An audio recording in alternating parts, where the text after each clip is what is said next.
is don't touch the garden art. Don't touch the cauliflower.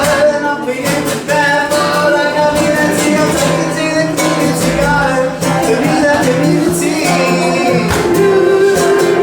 I'll take it to the community garden, and everything's fine.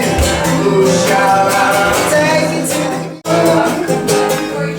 each to their own. La la la la la. Each to their.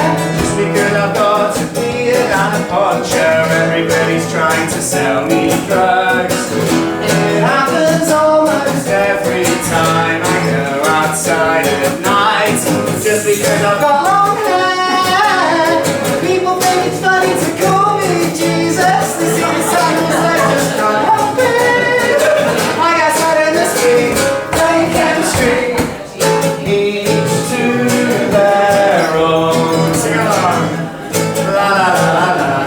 Each to their own.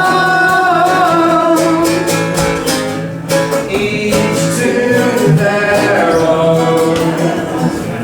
La la la la la.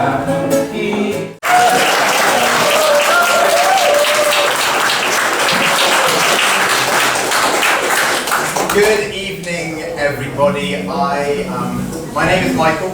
I feel very humbled standing on stage before all of you. The Caministas walking the Camino, the people of Leek who have hosted us so beautifully during this arts festival, and everyone who stopped by to listen to the stories, to the poems and the music that we are hoping to share with you this evening. So what we've got for you over the next hour or so is, throughout this Camino, there have been outreach events. Every night, the Caministas have arrived in a town and connected with the people living there.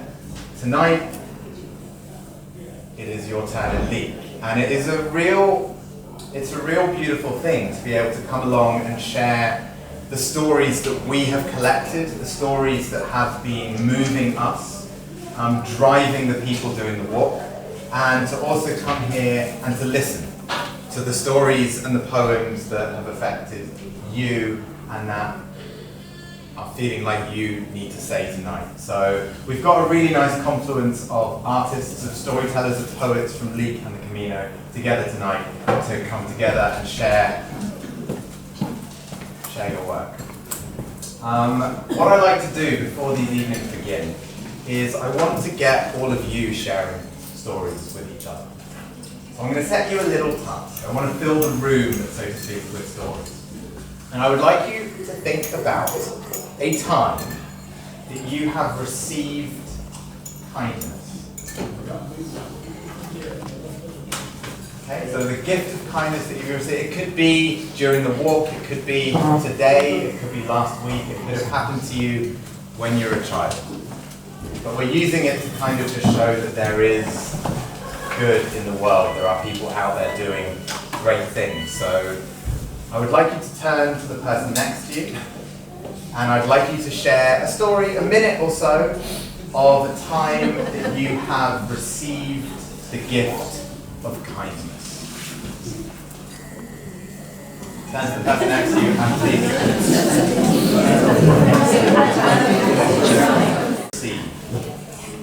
I know when I was cycling, and I've been on quite a few cycling trips now, which I absolutely love, and there was one place I was cycling through Switzerland and I just camped on a farmer's land, and in the morning a lady from one of the houses overlooking just came out with a cup of coffee and made me a cup of coffee and handed it to me as I came out of my tent on this freezing cold misty morning.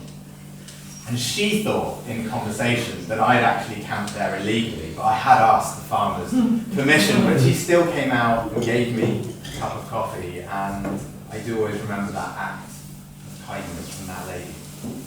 So something along those lines, does anyone here have a story they would quickly like to share amongst the rest? Oh, we have two hands. I love seeing two hands. Lady at the back. Yes. What's your name? Sarah. Sarah. Shall I come up? Oh no, just stand there. That's good. So when I was 18, we walked the Pennine Way. That's a long time ago now, a very long time ago. And it rained every single day. And I worked out afterwards that we had dry socks for 8 hours out of 3 weeks we were walking. And we went to camp one day in somebody's garden. They opened up their garden for hikers. And we said, oh, can we leave our socks in the garage just to get a little bit less soaking wet? And in the morning, they had washed and dried our socks. and we were like, oh my God, it's so amazing. And she was like, that's no big deal. It's not a big deal at all. It's like, might not be a big deal to you. And that's, I don't know how many years that is, 35 years ago? I still bless those people for those laundered socks. Thank you, and I'm sure a lot of people feel a very strong connection to that story amongst what's been going on at the moment. So thank you so much for sharing that. And the lady in the green. This was like within the first 5 minutes that I started the Camino from Bristol. I was really frazzled because I got there and forgot my walking sticks. So while everybody else was kind of all grounding and doing the thing, I was running about buying more sticks because I felt like I couldn't walk without them. And then I started walking and this woman just fell into step with me and said, what's your name? And we exchanged names and then she said, you like sticks? And I said, yeah, I don't think I could go anywhere without these sticks. She said, but they've got rubber things on the end. How far are you going? And I said, I'm going all the way to Glasgow. So she said, well, you'll need things on the end of your sticks with little metal things to stop them wearing away. I've got some. And they're yours, and gave them to me, and then walked away. Thank you so much. What's your name? Jen. Jen. So was it Jen and Sarah? Please give a round of applause for Jen and Sarah.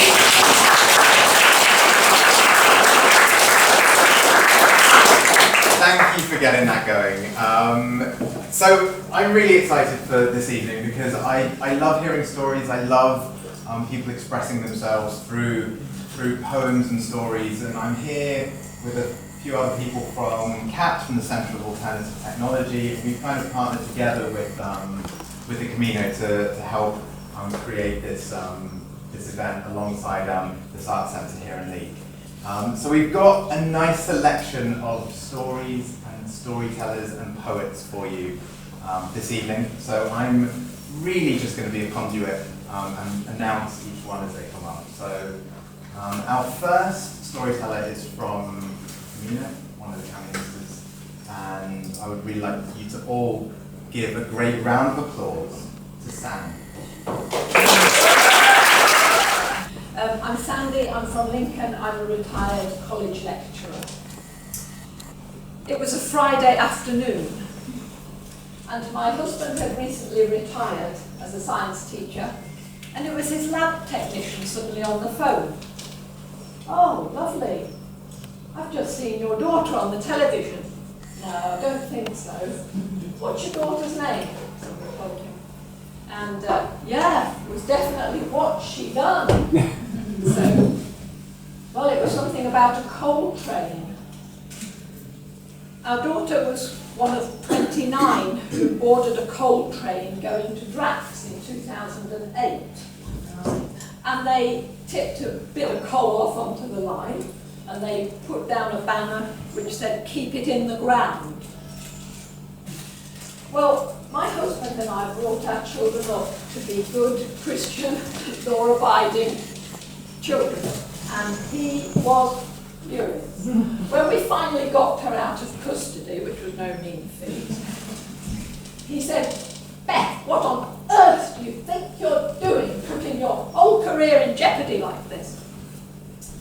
She'd been busy making The Age of Stupid. I don't know if anybody's seen it. And she had been researching the archive footage which Pete Postlethwaite flicks across his computer screen. And she said, Dad, what was I supposed to do? Go home and watch the telly? He said, right.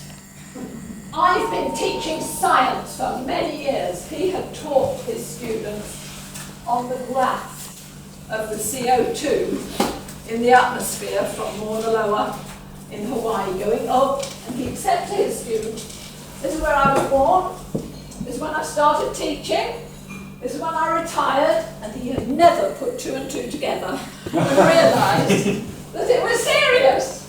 So he spent a year, this is actually not my story, this is my daughter and my husband.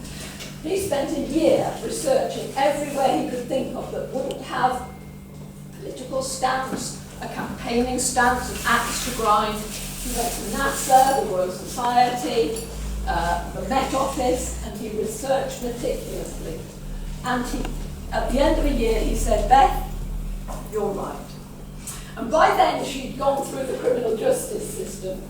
He had been up to Leeds Crown Court to witness because they were accused of interfering with the rail network. So they were not allowed to bring expert witnesses.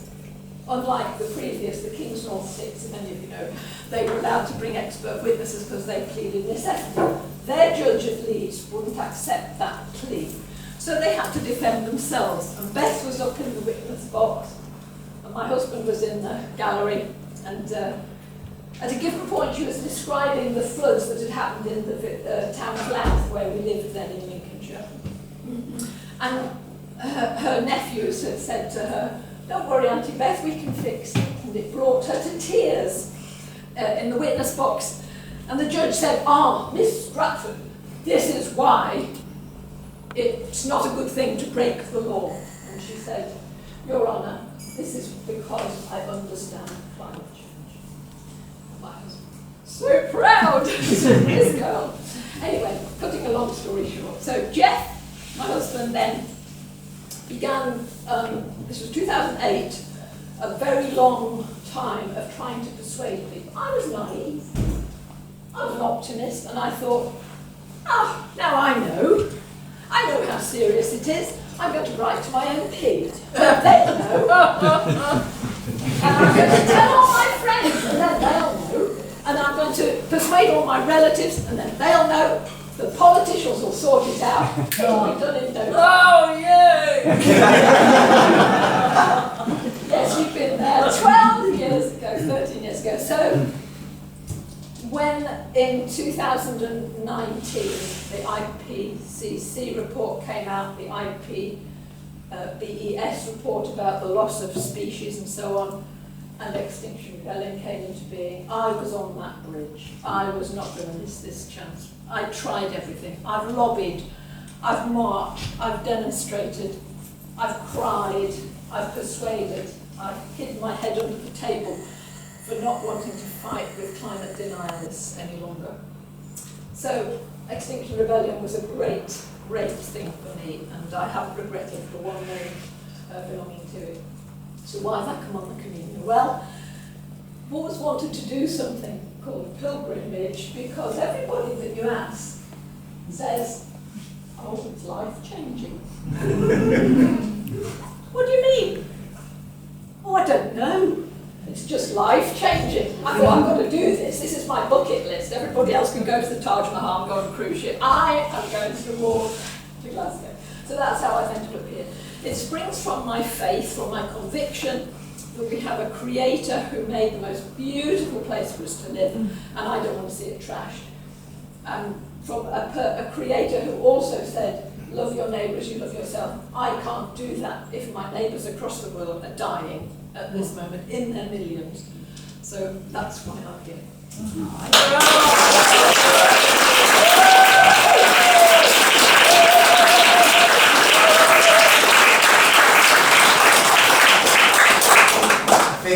I think we can all resonate with so many things in your story, Sandy. That was beautiful, and I think everyone involved in the Camino agrees with you. I think this feels like a life-changing moment. We're on the verge, not just of we're hopefully on the verge of a life-changing shift in society, and I think that's what we're hoping for from what everyone is doing at the moment. So thank you for sharing that beautiful story. We're going to transition a little bit to some poems from poets based here in Leek, and it gives me great pleasure to welcome our first poet of the evening. Will you please give a great round of applause to Ali?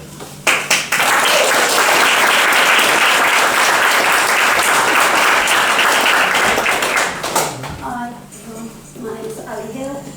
I'm here today to speak up for the environment and in particular for animals. Animal agriculture is a major contributor to global warming, climate change and the destruction of our planet. It's also the elephant in the room. I want to invite the elephant into the room and to sit in on the discussions and trumpet a bit. The elephant in the room isn't actually in the room yet. She's massive in build with a heft to be proud of, but strangely invisible to the naked eye, it seems. She's Nellie, whom I have followed nose to tail here, as is the way with elephants, who has packed her trunk and come to the mainstream media circus and is going to trumpet the cause of elephants everywhere and speak on behalf of all the voiceless creatures too, nearly 3 billion of them and counting. She hasn't actually counted them. She's an elephant, not a mathematician, but you get the idea. She's not a scientist either, but it doesn't stop her thinking that if all these animals are killed, are destroyed every day, it really can't be good for the planet. Why tush, she says. The species responsible should take a long, hard look at themselves with their 2 upright, hoity-toity legs and their superior tone, who think it's okay to give elephants peanuts out of a bag. It's not, by the way, even if it is a brown paper bag. Nellie says she can still recall the beloved savannas of home, how they seem to get smaller and drier and hotter. She remembers, she has after all the memory of an elephant, the ever longer searches for watering holes, the expansion in elephant graveyards. She feels sad, we both do. And she doesn't claim to know it all, can't read a newspaper or watch news at 10. She's an elephant. But she's got her kindly eyes behind grey wrinkled folds. She's got a soft spot for her fellows. Never knowingly, for example, trodden on a mouse, knows wrong from right. She just wants the babbling bipeds up on their pedestal to know that, as the unwanted keepers of this fragile planet we've all got to share, they need to stop with the unnatural practices, the greed and the needless trampling. Start thinking and living like we're all one. An encyclopedia of species, on land, in the sea and air. And because she knows there may not be, she's ready to storm the press conference and trumpet like there's no tomorrow. They better not feed her peanuts. Thank you.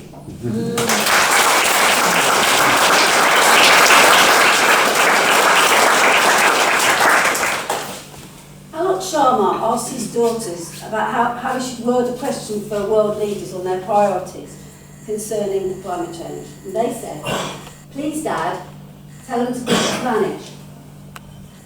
And this is with acknowledgements, this is pick the planet with acknowledgements to train spotting. Take your pick, but pick the planet. Pick showroom cars, pick abattoirs, pick spaceship trips, pick bacon strips. Take your pick, but pick the planet. Pick plastic straws, pick lobster claws, pick KFCs, pick boiling seas. Take your pick, but pick the planet. Pick starving hordes, pick well-stuffed lords, pick dead livestock, pick dead stock. Take your pick, but pick the planet. Pick battery hens, pick pigs in pens, pick leather shoes, pick barbecues. Take your pick, but pick the planet. Pick GM crops, pick pork loin chops, pick precious jewels, pick fossil fuels, pick a side of beef, pick your canine teeth. But please, please, please, pick the planet. Thank you.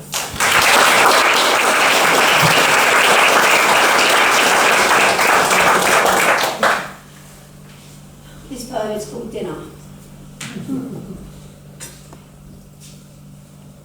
The octopus who fought back was doomed the moment he was dragged, thrashing insensate from his own sea. Watching him wriggle on her dinner plate, the little girl went at him like Dante. He resisted. Swung a blind, half-boiled tentacle at her tender face and hooked her like a fish. The child cried and the world came across to her table to condemn the creature who dared to fight back, who just wanted to go home. Thank you.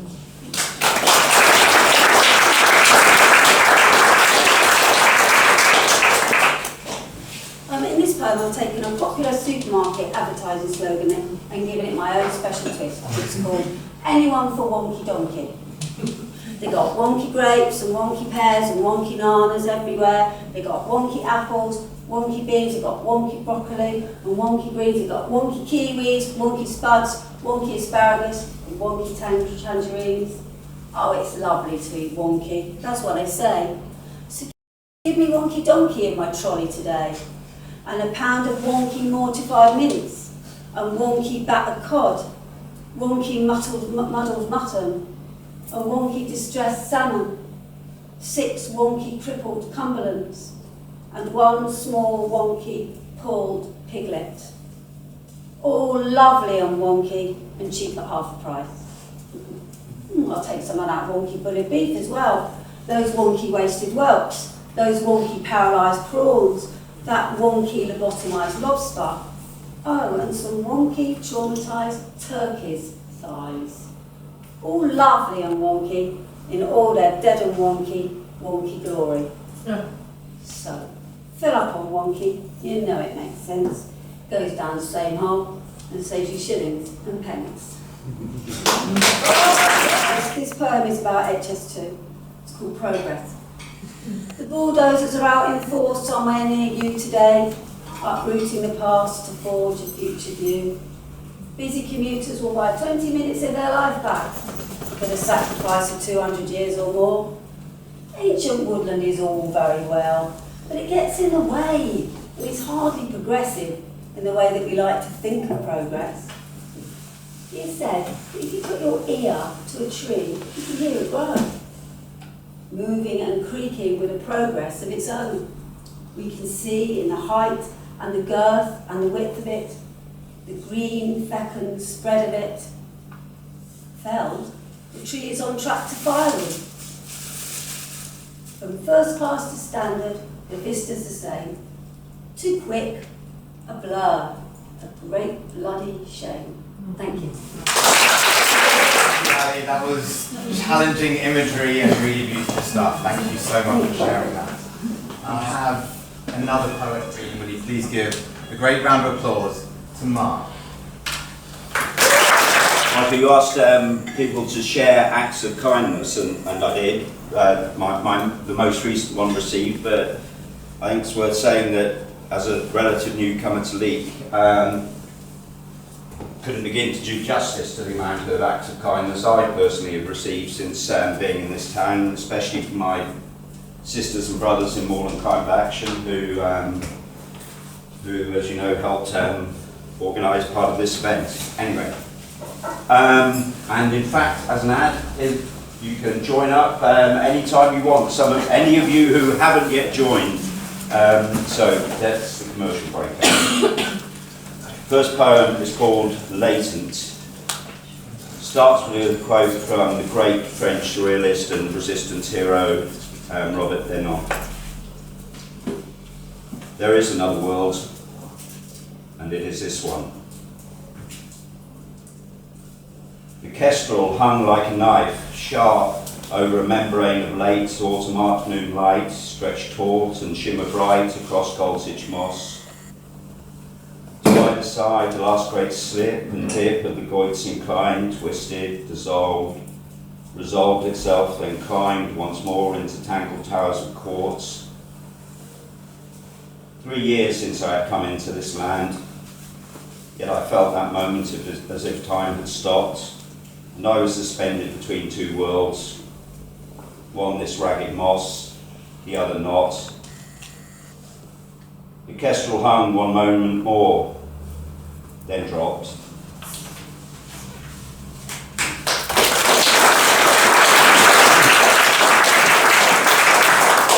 This is kind of story and a poem, Michael, so I'm kind of trying to do it both for you. On a blasted heath somewhere near Longner, three figures meet. Science, nature and man. They look troubled, begin to talk, calm at first, then excitedly. Hold on, shouts man. We're all in this together, but it's all your fault, screams Gaia, for it is she. You burnt the land, set chimneys for fire and, yes, but he made me do it, wheedled the man, pointing to science. Gave me the tools, the means. How could I not proceed with such wonders so readily to hand? Whoa, said science, pull up there a bit, cast your mind back to the earliest times when you had just climbed down from the trees, grovelling around on hands and knees for grubs, cowering before the sun and the moon, not knowing who would die soonest, your new child or your prize cow. You didn't say no then to the spear, the pot or the plough. Yes, what's so different now, said Gaia, sensing weakness moving into the kill. You've always been one for the easy option, the quick thrill. You were bad right from the start. Bad from the start, was I? Snarled man. Well then, who's to blame? I haven't changed. You set me on this earth, mother. Gave me free agency, the will to procreate, and the means to create this teeming human slum. It was you who made me, and now you seek to deny your own progeny. Tumult grew. Even the crows flew off alarms. Then, hush, said the man. I have a plan. Fully costed, measurable, and achievable. You were both right. Let's not squabble and fight. I confess my sins, and I will, how shall we put it, turn over a new leaf, try a new experiment. Nature and science, I will worship once more at your gilded feet, tend your altars with renewed care. Nature, dear mother, I will suck at your teats, reinvent old chants, dance your groves, pretend it was like the day I was born. I will plant trees, worship the bees. No mind, it's a little more crowded now, we'll all squeeze in. And science, to you I will turn once more. Give your arcane workings their due. Together we will build machines that suck guilt from the air along with the fumes. Store them in caverns right next to dreams of dreams that we can only dream of but will happen tomorrow, round about noon. With you we can invent our way to a glittering future, spit in the face of doom. Science looked pleased, nature too. Hand in hand they ambled off towards Reeps Moor. Man lit a cigarette and smiled. From a nearby copse, two foxes watched on.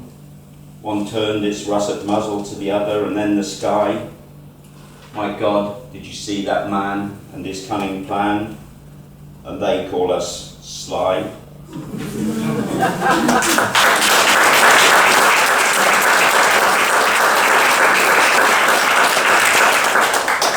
And last one, from a Smith song, some of you might know.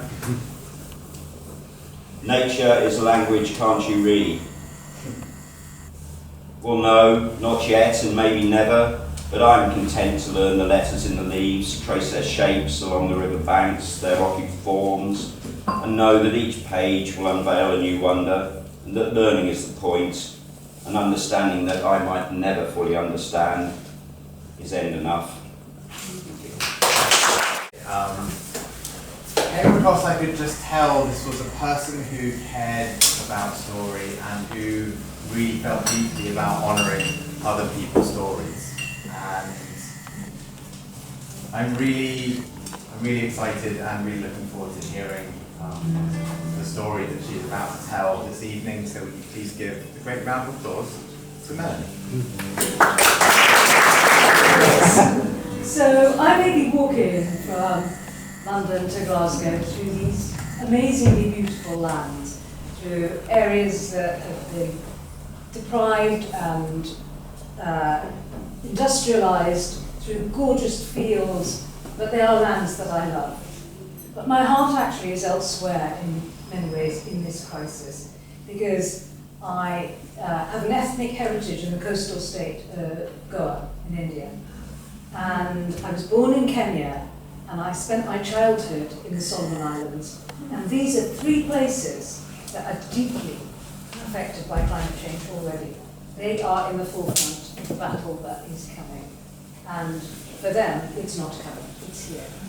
So you'll have seen on our banner that we walk for climate justice, and the story I want to tell you is connected with that, but it tells a slightly different story, because I think when we think about climate justice, not only do we need to recognise that we are all facing the same storm, but we're not in the same boat, but we also need to recognise that people in what I call the global south, the majority world, need to have agency, and they need to have a voice in what happens to this world.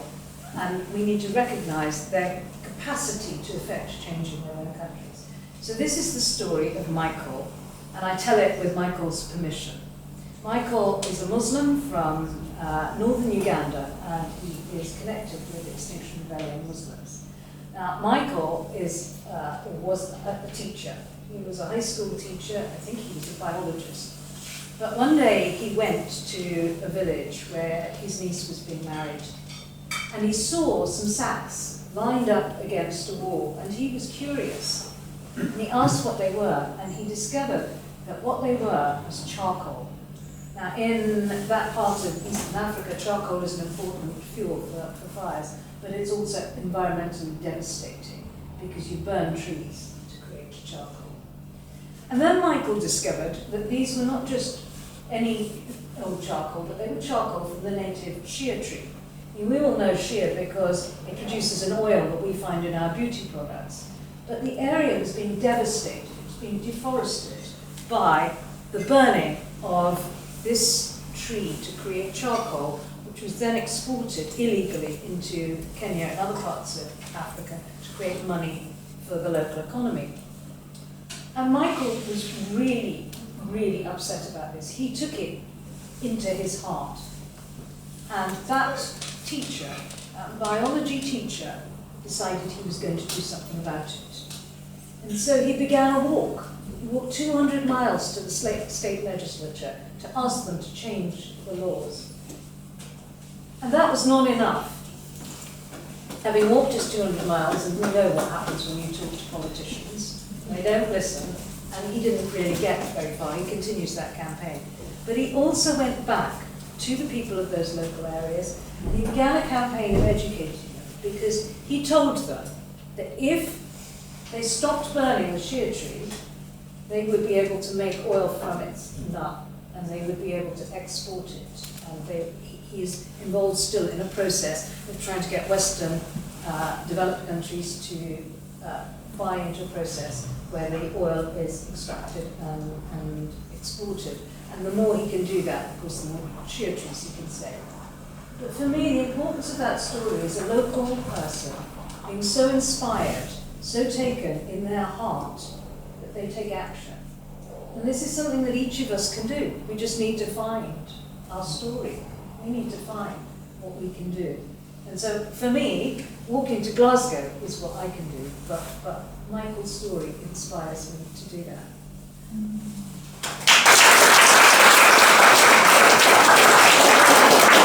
Here's some leaflets at the back. If you pick them up, you will see on it, we have a little donate code.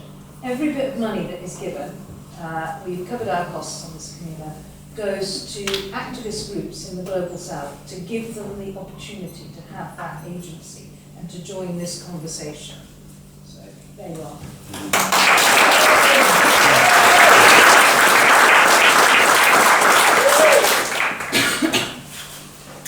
Thank you, Melanie, and thank you for sharing Michael's story. And I think it's such an important example to all of us that there are actions that we can do.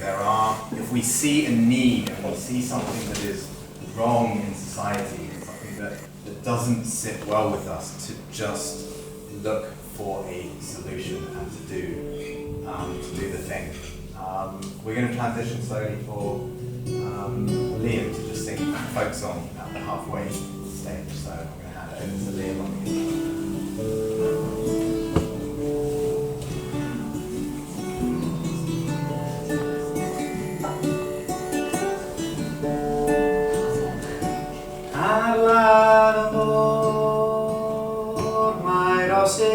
Cochion and Lanamore, my lilies gwinion.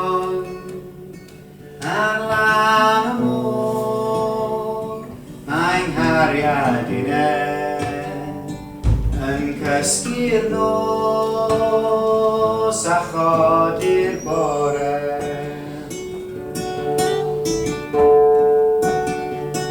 Ar lan y môr mae carreg wastad, lle bydd yn siar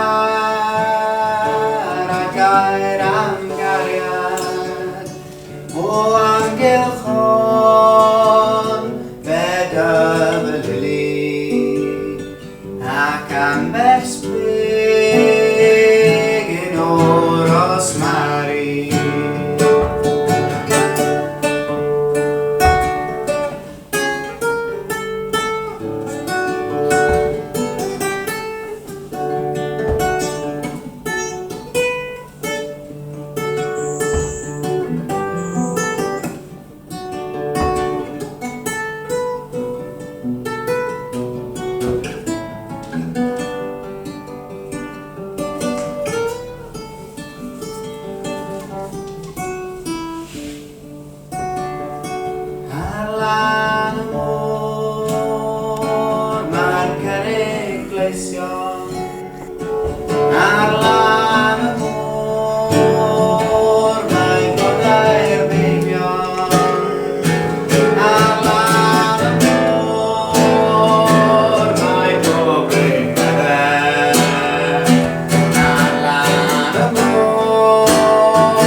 There's a Welsh folk song, that one. Beside the Sea. That's the rough translation. Ar lan y môr, beside the sea. Do you want to give the translation of that?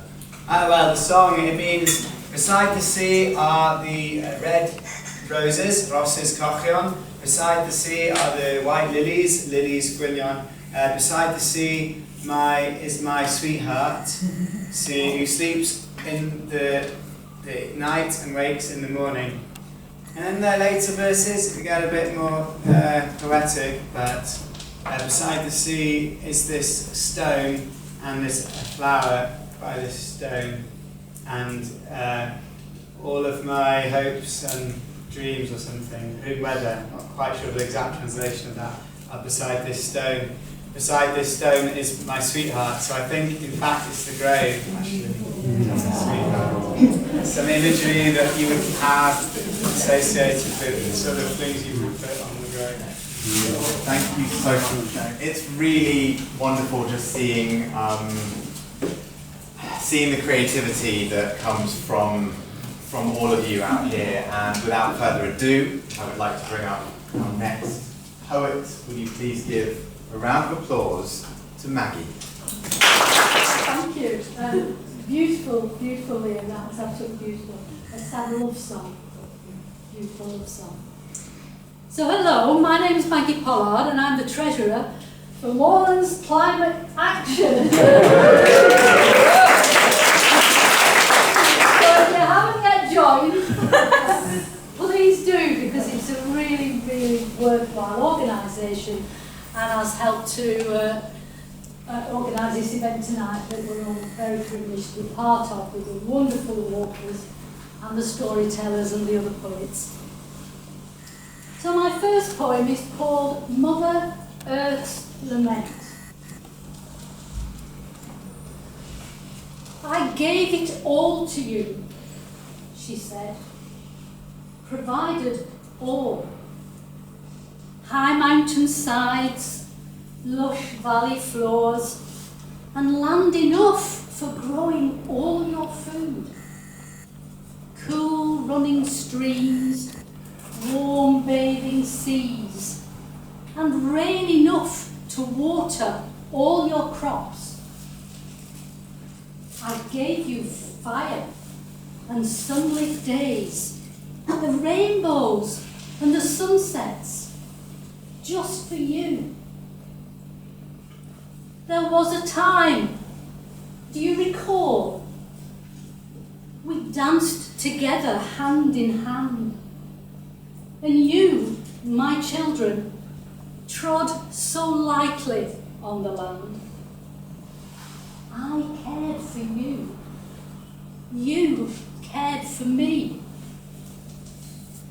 taking only for your needs.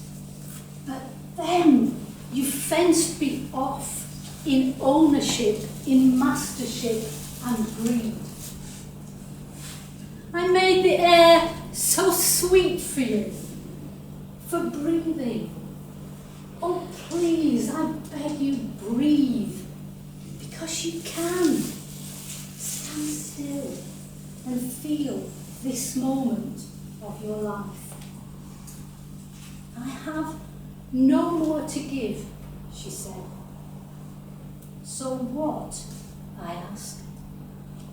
Oh, what? I asked. Was not enough for you.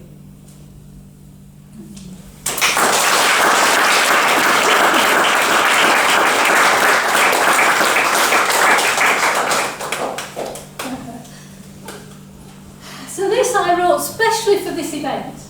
Bit of a battle cry, so who knows, you might even want to join in. Alan Bennett wrote a wonderful book, Keeping On, Keeping On. So I've taken that as the title. We have to keep on walking as there is no planet B. Put pressure on our leaders. Tell them, it's a climate crisis, can't you see? We have to keep on praying as there is no planet B. Send our prayers up to Allah, Yahweh, and the rest. Ask them to intervene. We have to keep on talking as there is no planet B. To influence the powerful, those gods of fossil fuels. We have to keep on walking, as there is no planet B. We'll make it up to Glasgow, and we'll shout out loud and clear, hey, world leaders, it's a climate crisis, can't you see?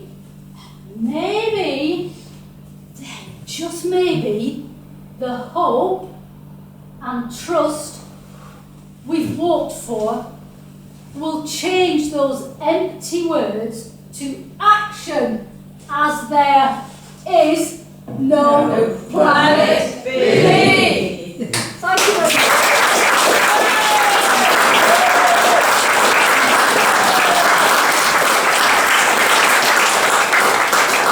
Maggie, thank you. With Maggie as the head of Moreland's Climate Action, I think you are going to go far. If you haven't joined, please go see Maggie at the end. I think she would love to have you signed up and involved in actions. Yeah, you spoke of reciprocity.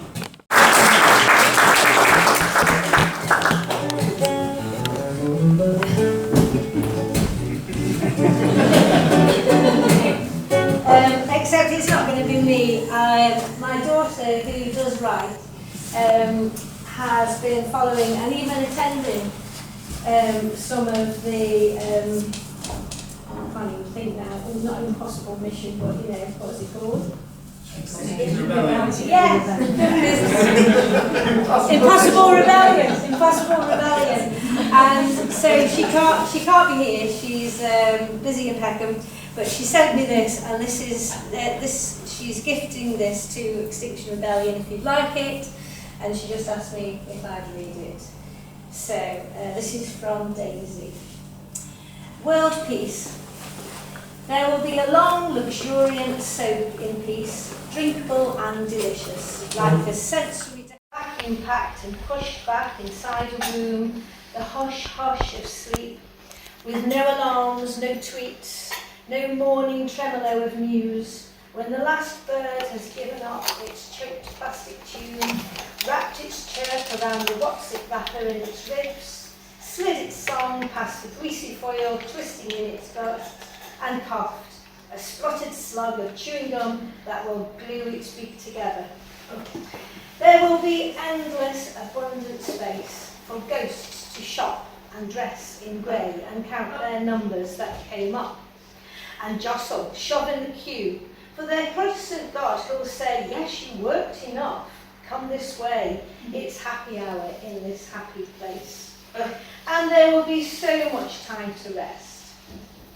For every sorry creature toiling under the ontological burden that is their own existence, a big sit down, a sigh, a retirement, at last shop and dress in grey and count their numbers that came up, and jostle, shove in the queue, for their Protestant God who'll say, yes, you worked enough, come this way, it's happy hour in this happy place. And there will be so much time to rest. For every sorry creature toiling under the ontological burden that is their own existence, a big sit down, a sigh, a retirement, at last, a time to take that monkey off your back. We've had a millennium of running round. But now is not that time. Now is the time for Dionysus to run naked in the streets, sticking forks in cogs and slashing tyres. Now is the time for cars to pile up, horns to howl, roads to rage, and minds to buckle. This mind is on diversion. Now is the time for outside voices, through loudspeakers to judge schedules and cause avalanches of inconvenience. Now is the time for nurses, teachers, librarians and police to burst our banks and clog up our jails. Now is the time for students to run away from schools and refuse to learn with all the petulance they can muster. La la la la la, I'm not listening. The habits of their elders. Now is the time for the weak and old to look in the mirror and see, I have another fight in me. For martyrs to brave the hooves of trains, for pirates to set sail. Now is the time for churchmen to fall before their congregation and unleash one final commandment from their knees. Go out and build an ark, I beg you, please. Put down your prayer books, pick up your tools. The waves are at your feet. Now is the time for the soft of heart to rub their anger against their purpose and light sparks. There will be a time for world peace.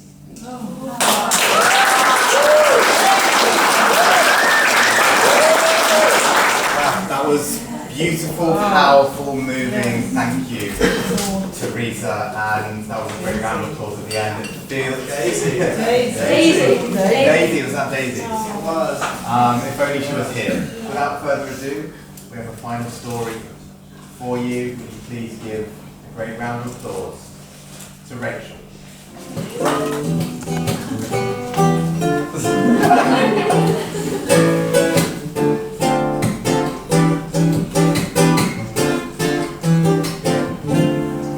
Thank you. I just wanted to say how amazing it was today after walking, nearly 13 miles, to have such a warm welcome from everybody here. It was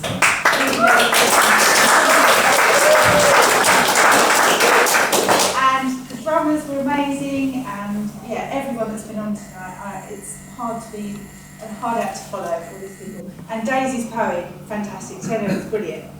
And you got it spot on when you said the impossible mission, because sometimes if you're in Extinction Rebellion, it feels like that, it really does.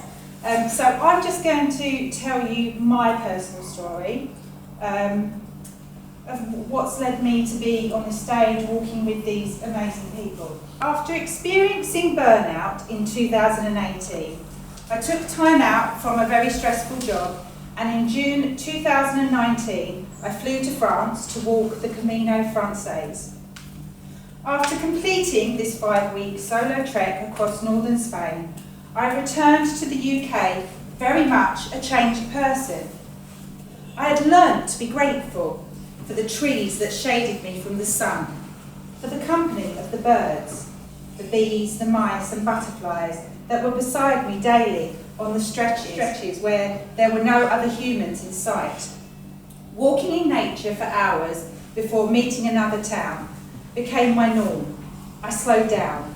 I became grateful for the cool breezes at the top of steep hills, for the sunshine that would dry my hand-washed clothes, and the rain when it came for the refreshing and cooling effects on my aching joints.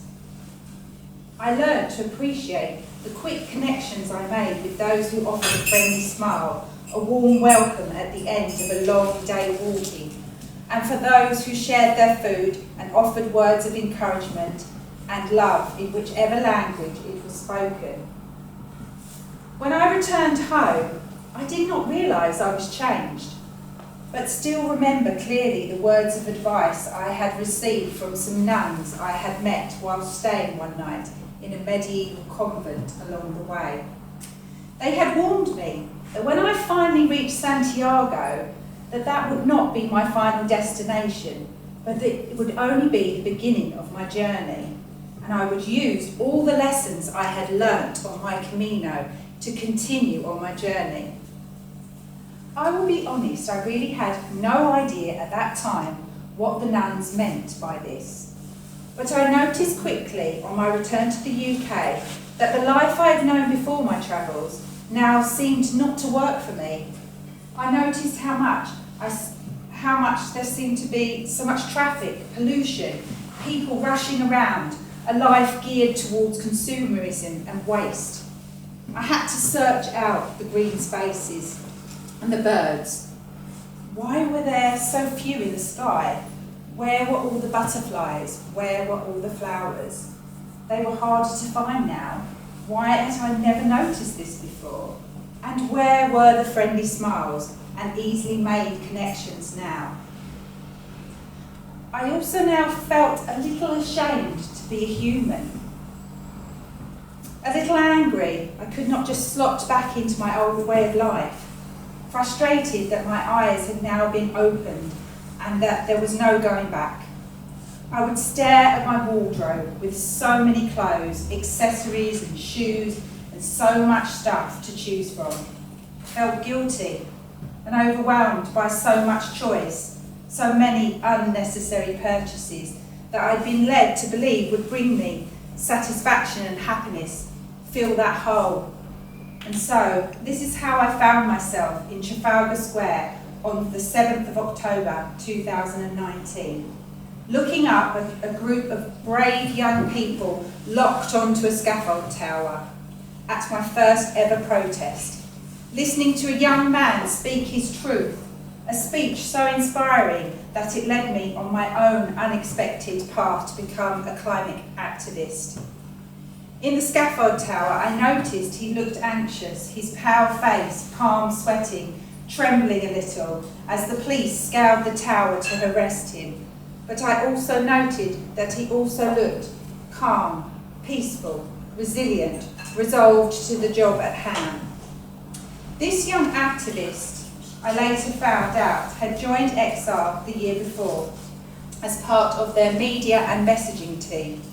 As a wildlife biologist, he had specialised in tropical animal conservation and travelled and worked alongside many indigenous communities in Ecuador, Mexico, Bolivia and Brazil, and had seen firsthand what had happened to those individuals who stood up to the ecocide in their countries, who often lost their lives in doing so.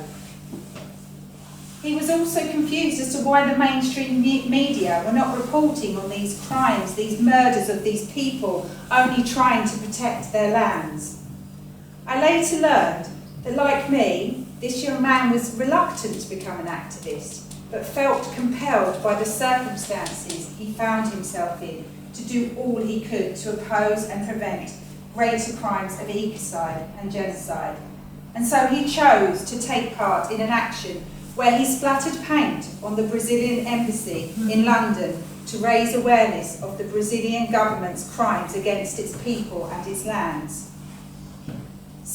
Sadly, at the start of 2020, I heard the shocking news that this young activist had collapsed and died suddenly as the result of an undetected heart condition.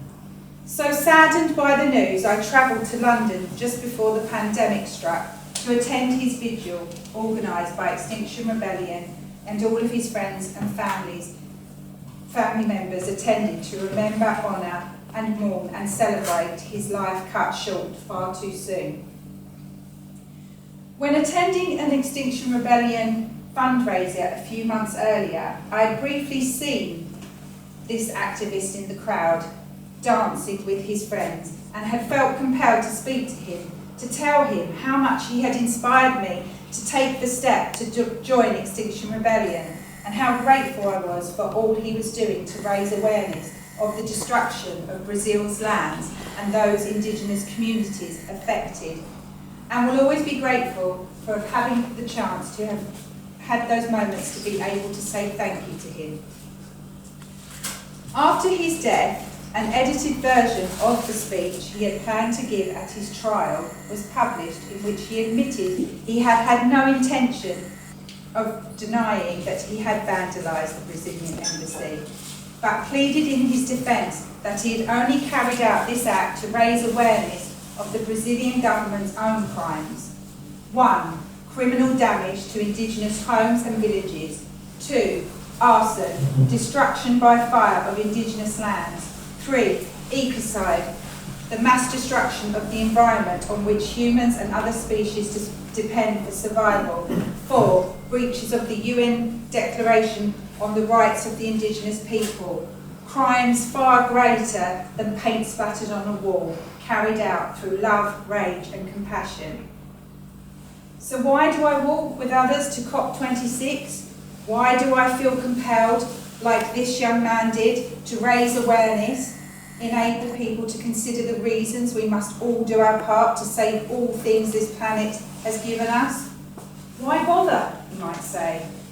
Well, I could give you lots of complicated information, lots of data and facts, the science as to why we must do something, why governments must take action, but I won't. Because I guess if you're still listening to me now and you've got this far, you're probably already feeling something in your gut that just won't go away, will it? I know what it is because I feel it too. It's a feeling deep within me that I believe is rooted deep into my connection to the earth, and it's calling me, and it's that simple. To do nothing would be harder, to ignore all those with no voice, all those in the global south already greatly impacted by this crisis, to not do anything to safeguard our children and that of our future generations, to continue to ignore that core inside me just no longer feels like an option.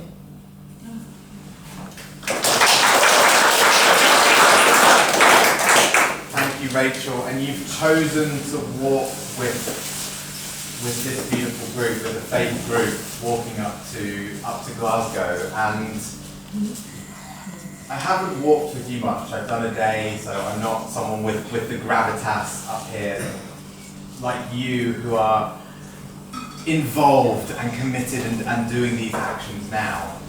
But one thing I have studied is about trusted messages and who people are that can deliver these messages so that people listen, that people act to change. And scientists are right up there, but scientists don't always have the ability to hold an audience to tell these deep and beautiful stories. And just below them we have religious leaders, people from the church, rabbis, imams.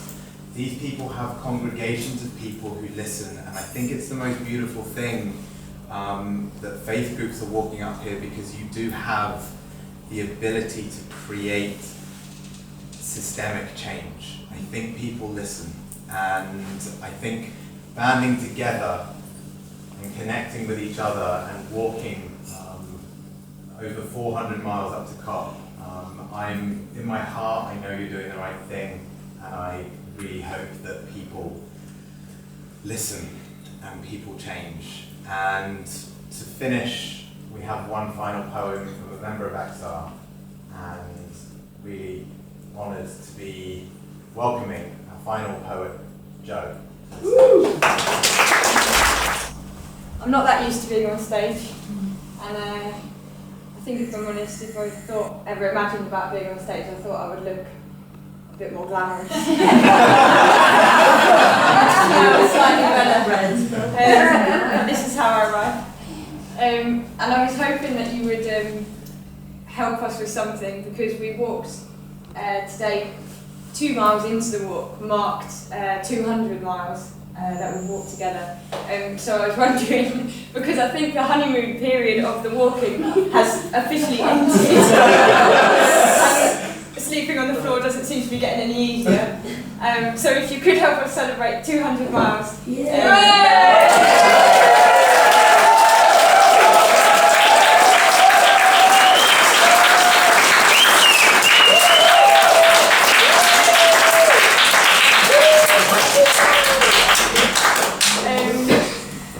Thank you. So the walk was organised by XR Faith Bridge, which is the Interfaith Alliance, and in our mission statement, is that what we call it?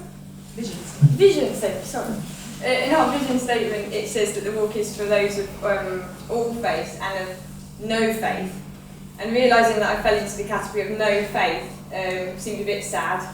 And it's taken a few weeks, but walking with these people has made me realise that I do have faith, and I have faith in my friends.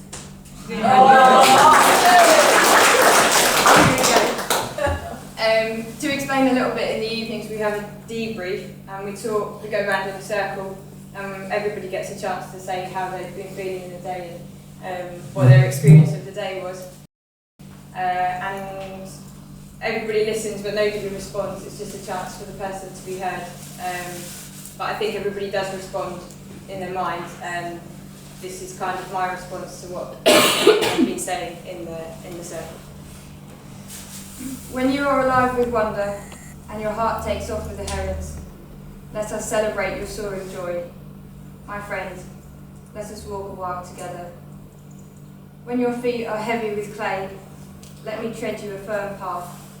Rest is not far from here. My friend, let us walk a while together. When in the silence there is space for grief to swell in your chest, let me honour your tears. I know they have purpose. My friend, let us walk a while together. When the vibrations of each step shake old worries to the surface, invite them to lunch. I promise we will listen with kind ears. My friend, let us walk a while together. When you are dirty and tired and hungry, and there are still many more miles to go, let our jokes fuel you like ripe blackberries for the picking. Let our laughter spill over the hedgerows. My friend, let us walk a while together. When the day's decisions leave you rustling in your sleeping bag, and you would have done it differently, we know the choices were hard. We know the goodness of your intentions. Let our reassurance stick. My friend, let us walk a while together. When you can sense danger ahead, but its form remains foggy and unclear, stay close to us. We'll cross as one. My friend, let us walk a while together.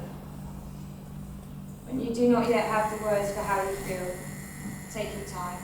There is no rush. Trust grows at its own pace. My friend, let us walk a while together. When a conversation with a stranger holding a crumpled leaflet fills you with hope, let me be the argument for your action. May your action inspire my next move. My friend, let us walk a while together. When life calls you home and your heart is tearing, leave a little part of it with us and take us home with you. My friend, let us walk a while together. I think a round of applause for every story, poem and song that you've heard tonight is in order in a moment. But But thank you so much for being here. Thank you for listening. Thank you for receiving every beautiful word spoken by every beautiful person who came on stage. And thank you for attending. We please give a round of applause to everyone you've seen. And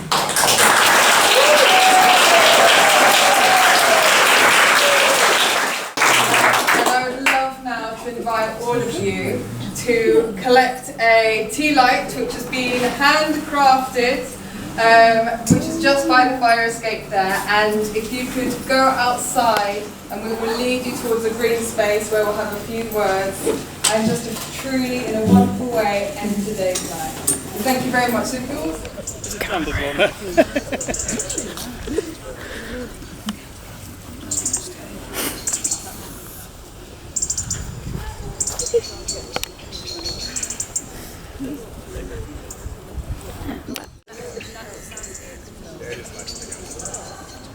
amazingly, how do we know?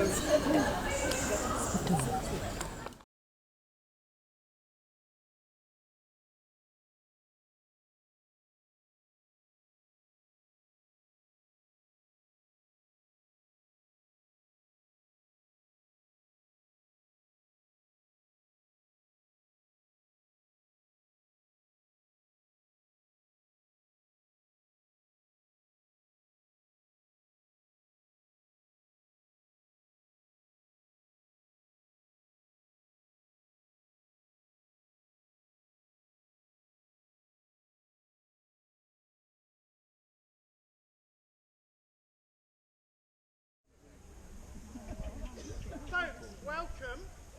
It's a good thing I have a very loud voice.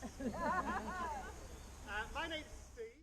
I'm a Church of England priest and I work for the Diocese of Lichfield, which is the Church of England in the Black Country, North Shropshire, and importantly, Staffordshire. Hooray! And part of my job has an environmental focus to it. So when I found that Extinction Rebellion Faith Bridge were going to be walking straight through Staffordshire, through the diocese I work for, I thought we have to make a connection. So one of the connections I made was with Yelena, who was speaking earlier, and we talked a bit about the season of the time of year we were doing this. So I'm going to share some thoughts on that, and then introduce to you a chant that we might try and sing. Now, one of the joys of writing chants, it's a sort of Celtic-y chant, is it's very easy for me because I've written it, and it may be harder for you. And fortunately for you, it's not in Welsh. That's not my language. You can translate it after.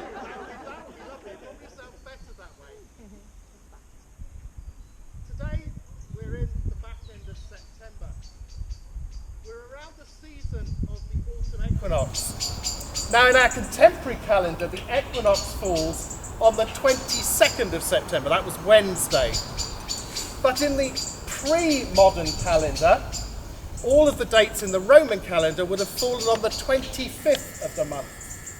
So the autumn equinox would have been yesterday, September the 25th. Which is why, by the way, that Christmas is on the 25th of December, because that was the old date for the winter solstice. And the story of Christmas in the Christian calendar marks out all the equinoxes and solstices, because Jesus' cousin John the Baptist is born at midsummer on the 25th of June. And therefore their annunciations are 9 months earlier, so you get the spring equinox and the autumn equinox. And one of the things I'm doing in trying to reconnect people to the story of the planet we live on is reconnect faith to the seasons of the year, the cycles of life around us. Hooray! I think it's worth doing. And the equinoxes are the points of balance. So at the equinox, there's equal day and equal night. A point of balance. And this point of balance at the autumn equinox is as we transfer from the light half of the year into the dark half of the year. And this sort of resonated for us with the idea of carrying light into darkness. And in a sense, we think of light and the idea of light, and many of our faiths have festivals of light because of that idea of light that can light your way, light that can inspire you, light that can put a fire in your heart. And what we want, of course, is a point of balance between how we live with all those others we share life with on this precious planet. We need a point of balance. But equally, in some ways, and this is the importance of the walk, the importance of going to COP26, the world is in the balance. And it is time to do something. So this symbol of light is a sense of a blessing, an inspiration, and a fire to take the walkers forward, to bless them on their way, and bless us all now. So I've woven those themes into a chant, and I'm now going to try it and sing it. The words are, be the light that guides our path. Be the fire within our hearts. Inspiration for our minds. Ray of hope that fills our lives. Okay, so here we go. Be the light that guides our path. Be the fire within our hearts. Inspiration for our minds. Ray of hope that fills our lives. Okay, I'll start again and see if you can join in. And if you get confident and you can harmonise, even better. Okay, let's see how we go. Be the light that guides our path. Be the fire within our hearts. Inspiration for our minds. Ray of hope that fills our lives. Be the light that guides our path. Be the fire within our hearts. Inspiration for our minds. Ray of hope that fills our lives. Be the light that guides our path. Be the fire within our hearts. Inspiration for our minds. Ray of hope that fills our lives. This is my blessing to all of you walking on. It's been great to walk with you a couple of days. Go well. I will be watching and praying. Great. Thank you. Would everyone like to place it in a circle in the middle for us? If you can all. Brilliant. To light our path.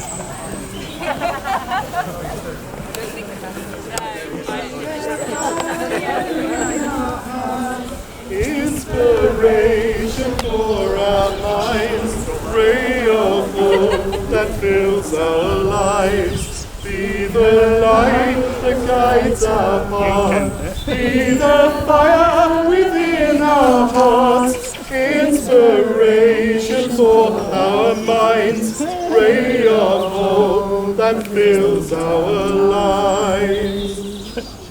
Amazing. Thank you so much, everyone, for coming today.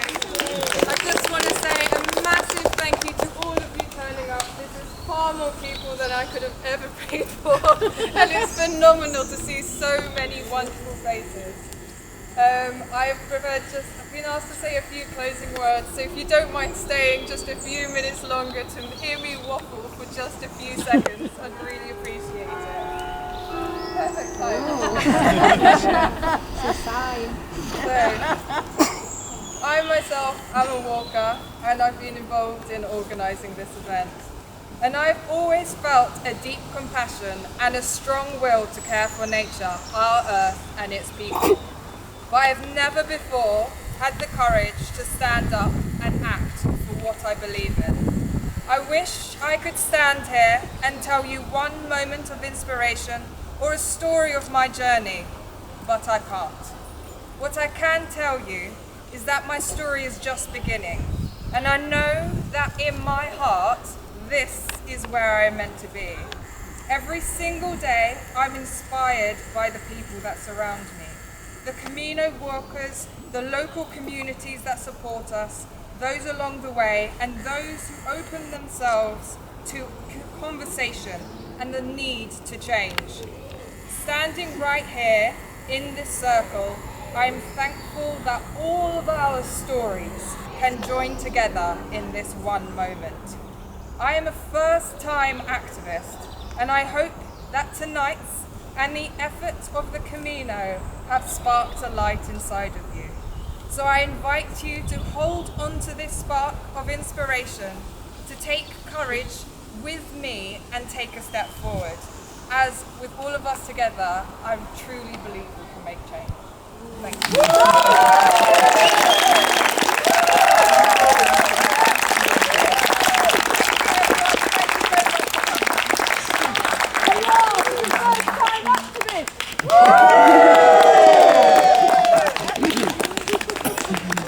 And join MCA!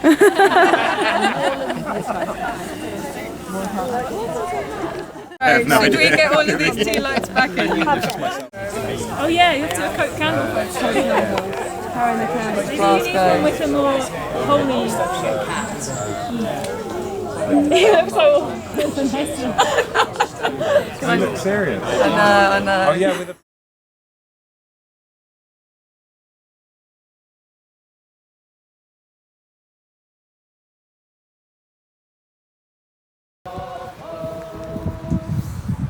Heaven northward to Glasgow, both born and walked I'll be, upon the back of anyone who'll choose to carry me, through field, village and city, day by day, from town to town, to where leaders are gathering like roots before the storm.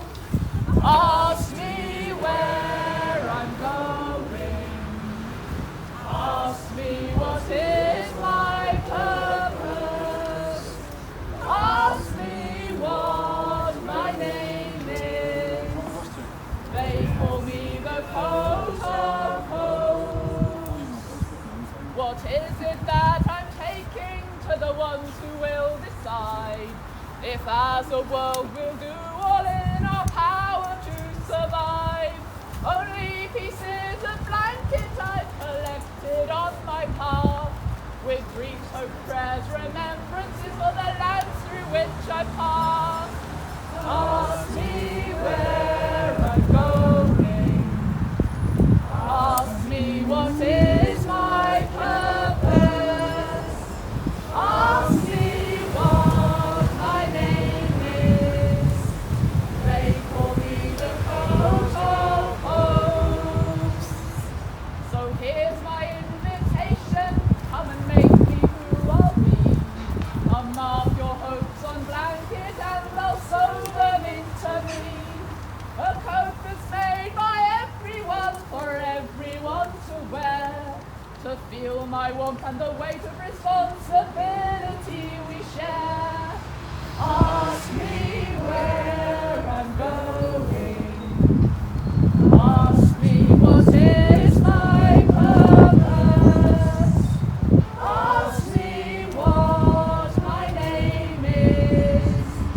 They call me the coat of hope.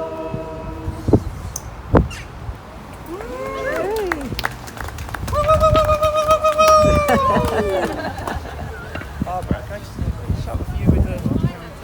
Okay, are we going?